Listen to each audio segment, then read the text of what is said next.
imagine you and your friends posing for this picture, celebrating your hard work, and pulling off this great event for homecoming. There's families all around. You're all dressed in the same theme, and you just don't have a care in the world. You snap this picture, it gets posted to Instagram, Twitter, all these social media outlets, and then you come back to find this. Or maybe this.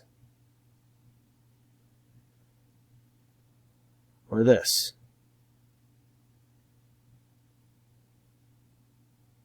Or this.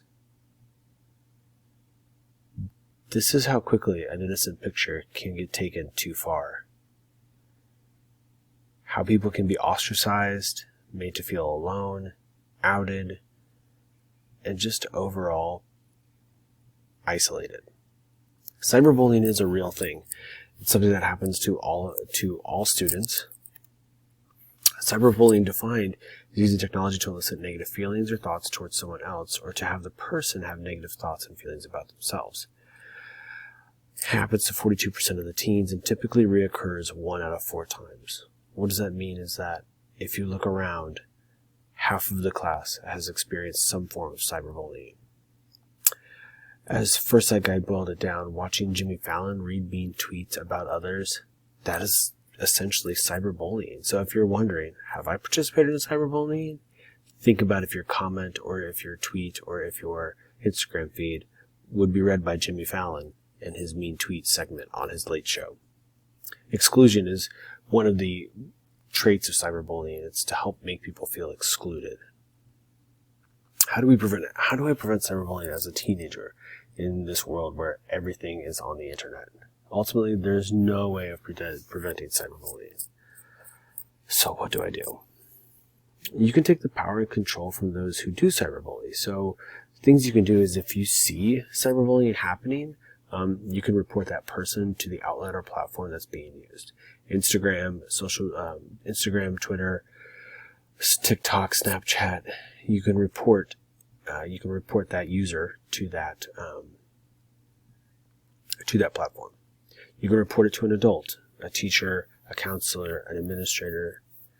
The other thing you can do is also monitor your own posting. And I know you shouldn't have to feel like we have to avoid posting things, but if you're posting something that is very emotional to you or very significant to you, it's definitely opens you up for criticism or opens you up to be to have that used against you later on, unfortunately.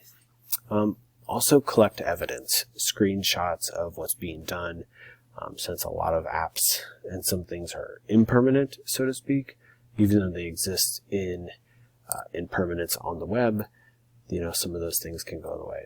And finally, I think that most people underestimate just asking someone to stop in person, not doing it over social media, not doing it, but if you know this person and see them in person, asking them to stop is very powerful. Cyberbullying in the law. So cyberbullying does fall under criminal conduct in some states, like harassment, stalking, assault, or hate crimes.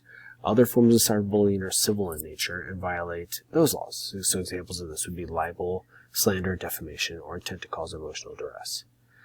Activities out of school may also fall into this category, especially when it impacts the learning of others. So if someone is experiencing cyberbullying outside of the school day, but at the same time, that cyberbullying is impacting their learning or impacting the classroom environment, then it still impacts school, which can fall under some of the school jurisdiction as well. The impacts of cyberbullying, so impacts on those 42% who do experience it. It can lead to depression, school avoidance, drug use or other body-harming behaviors, withdrawal, and worst case, suicide. It is very much a part of everyday life for some people and very much triggering for them. So I want to thank you for participating in this, and hopefully you were able to take away some points to stop cyberbullying and to also manage our own behaviors. Thank you.